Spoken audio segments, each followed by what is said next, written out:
نون league اب محض ایک خاندان کی جماعت بن کر رہ گئی ہے، اس کا عوام سے کوئی تعلق نہیں۔ اب پاکستان میں صرف پیسے کے بل پر الیکشن جیتنا ممکن نہیں، کیونکہ پاکستان میں اب عمران خان نے اس روایت کو ختم کر دیا ہے۔ مفتاح اسماعیل کی یہ بات سنیں، جو کہ خود کسی وقت میں نون لیگیے تھے، لیکن آج جس طرح سے وہ سچ گوئی کر رہے ہیں، آپ اس ویڈیو کو پورا سنیں اور سمجھیں اس بات کو۔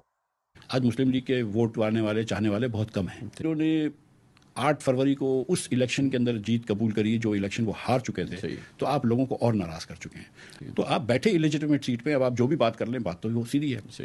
وہ مسلم لیگ نے اپنی نظریات تو چھوڑ دیے، اب تو وہ ایک خاندان کی پارٹی رہ چکی ہے کہ وزیر اعظم بھی ان کا، وزیر اعلیٰ بھی ان کا، تیسرا وزیر اعظم بھی ان کا، مطلب پوری مسلم لیگ دلوں سے لوگوں کے ہٹ رہی ہے، کیونکہ وہ مسلم لیگ ہی نہیں رہی نا۔ بدلتا رنگ آسمان کیسے لیکن ووٹ کو عزت دو سے لے کے اور یہ پیکا سے اور یہ تمام چیزیں، اچھا کوئی اس میں شرم کی بات بھی نہیں۔ جب شرم نہیں ہوتی تو بہت ساری چیزیں پھر مشکل آسان ہو جاتی۔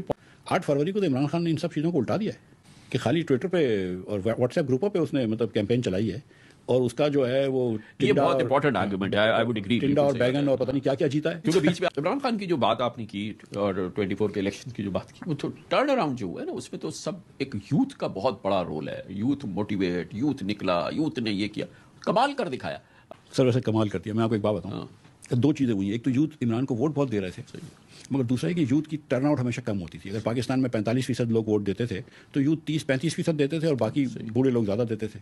یہ یوتھ نے سیم پرسنٹیج پہ دیا ہے، تو اس سے بہت فرق پڑ گیا۔ ایس کے پاس نوجوان 18 سے 30 سال کی عمر کے 70 to 30 پنجاب کے اندر پی ٹی آئی کی فیور میں بریک ہوئے ہیں۔ ٹھیک ہے، یہ میں گھر سے نہیں بول رہا ہوں، یہ سرویز اور سب کچھ کرنے کے بعد آپ دیکھیں کہ پی ٹی آئی ہر ایج گروپ میں مسلم لیگ سے جیت رہی تھی۔ مسلم لیگ صرف ایک 60 کے ایج گروپ میں پنجاب میں نکلی ہے۔